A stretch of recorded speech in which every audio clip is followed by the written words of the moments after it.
இங்க பாரு, நான் ஒன்னும் உன்கிட்ட ஹெல்ப் எல்லாம் கேட்கல, புரியுதா? உன்னால முடிஞ்சா கூட இரு, இல்லனா வீட்டுக்கு போய் போத்தி தூங்கு போ. என்ன பண்றது, நீங்க கல்லு மனசு, அப்படிதான் பேசுவீங்க. நான் கொஞ்சம் ஜில்லு மனசு. ஒரு பிரச்சனைனா அப்படியே பனிக்கட்டியா வாய் முடு. விருப்பு ஏத்துக்கிட்டு இருந்தேன்னு வச்சுக்கோயேன். இதுக்கு மேல என்ன அடிக்காதீங்க, சத்தம் கேட்டு பங்காளி எந்திரிச்சு வந்துட போறான்.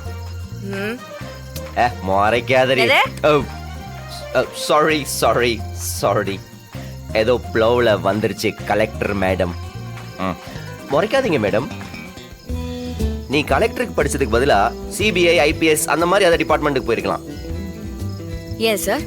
இல்ல பிளானிங் எல்லாம் பக்காவா பண்றீங்களே, அதனால சொன்னேன். நீ கிரிமினலா பிறக்க வேண்டியவ. எது? இல்ல சாரி, உன் வாய் உன் கண்ட்ரோல்லே இல்லடா. இன்றே டவுன்லோட் செய்து உங்கள் ஃபேவரட் ஷோக்களை என்ஜாய் பண்ணுங்க.